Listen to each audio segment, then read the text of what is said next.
neat things about the community forest that is totally different from the industrial model is we're not focused on making 2x4s. We're focused on creating a strong community. With the downturn in the commodity market, you're seeing a lot of these towns that do rely on a single mill really having dire straits. So we decided early on that we needed to operate the community forest as a business. That was the only way we were going to fund all the good things we wanted to do and the type of forest management we wanted to do. The beauty of McBride is while we have seen our local large mill go down, we do have a number of smaller little operations that provide you those 20 different employers rather than just that one large employer. So we try and manage our forests for the full gamut of economic benefit, and some of them take very unique and unusual forms. Without that, we'd really be in tough shape as well.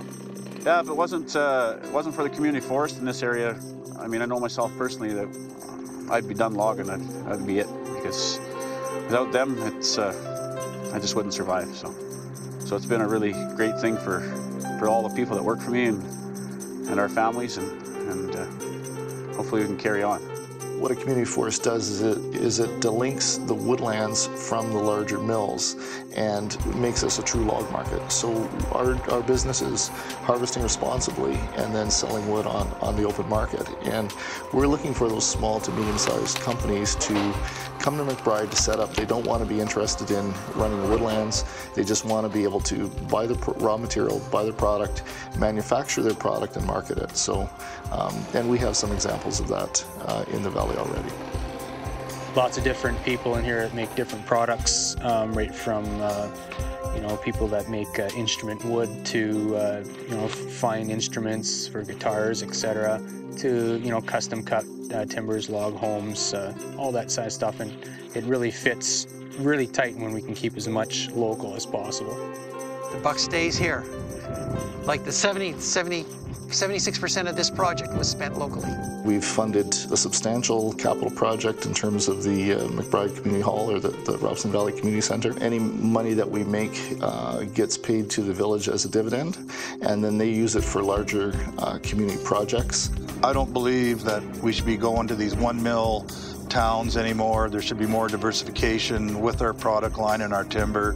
And I think we're going to go back to the old days where you'll see 2 or 3 or 4 or 5 little mills instead of these one big super mill towns. And it lends to more diversification for the forest and the workers themselves as well. It's a full circle, program. You've got the loggers, they're harvesting the trees, selling them to these local mills and community forests. In return is buying the product, and we're using it back out here in the forests.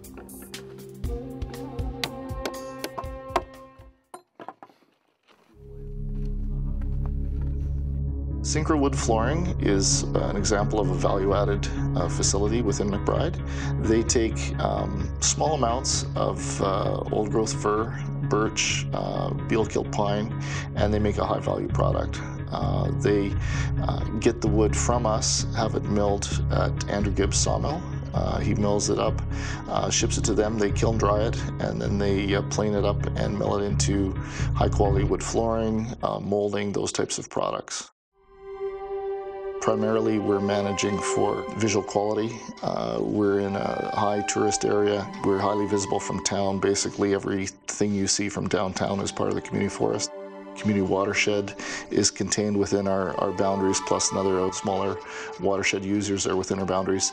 Plus, like I mentioned, all the different domestic water users off all the myriad of little streams and springs and whatnot. So we definitely have to manage for that.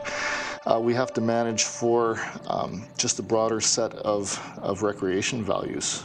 We're a destination snowmobile area, so we have 3 main snowmobile trails that lead off through here. We have cross-country ski trails, hiking trails, bed and breakfasts, all those types of things. People expect high-quality forest management, in the area that they live in. So we have to manage for all those types of values. We have About a third of our community forest is covered by caribou high habitat, so we're managing for caribou habitat, ungulate winter range, a whole host of things. So basically every type of forest management constraint you can think of, we're bound by. But if you can kind of find some common ground, everybody can make a living, and in the end, we're all happy, right? And nothing's perfect. We all got learning curves and problems along the way that we got to deal with each other and figure things out. But I think in time, with some teamwork with everybody, I think we can make it happen.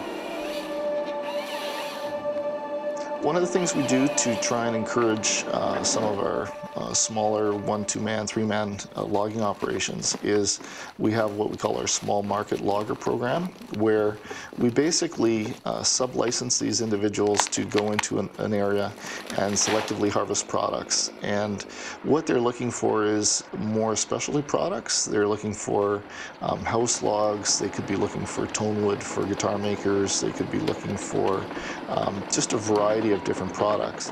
The last 3 years, our mainstay has been cedar, and we've, myself and my father have worked at really marketing every single aspect of the cedar tree. We use the solid portions. We've got house logs, we've got poles, saw logs, we've got post and rail for the local mills, we've got shake wood, flared butt chunks for posts and for decorative, carving blocks for competition, planters, gate posts. Right now we're up to about 11 sorts. So they don't always happen all at once, but cash flow wise it really helps out when you can utilize every single piece. So, yeah. For us, we see that community forests are a great way to diversify our economy. And again, not just diversifying our forest-based economy, but if we can facilitate things like tourism, quality of life that will attract people to the valley, maybe their career has nothing to do with forestry, but they simply want to move here because they think it's a special place to live. We have one gentleman that lives here locally. He produces French horns, and that's all he does. He could live anywhere in the whole world. He's world renowned for his product. He's got a 2-year wait list, and yet he chooses to live in the Robson Valley. Why? Because the quality of life is tremendous. You have all these different ways that people are taking the wood or the appearance of the forest and making things of beauty for the world to see. But of course, the forest is much more than just, it doesn't have to have things taken from it. It has so many other values. I've grown up in this area and worked in the forest industry now for the past 18 years. And, you know, we rely heavily, my family relies heavily on the McBride Community Forest for employment. And, you know, we see great things with them and we'd like to stay. So, I mean, I hope the community forest continues to progress the way they are. And I like to tell people that when you step out of your house, when you walk around in downtown McBride and you do a full 360, everything you see is the community forest. So it's always right in people's faces. It's readily available to them. And, you know, certainly if we do something wrong, people let me know right away. Hey, without it, we would, you know, I don't know what we'd be doing. Maybe we'd be in Alberta trying the oil patch, I don't know. But we'd be away from home. And you always find a way to survive because that's what loggers do.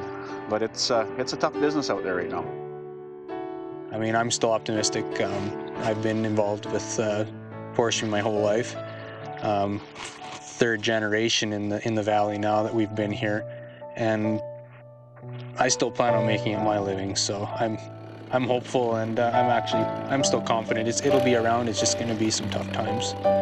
You know, we really need to have a certain amount of industry-based employment to help our community to survive, to make sure we have enough kids in our schools, to make sure we keep our hospital, all those types of things that keep a community a community. I choose to live here.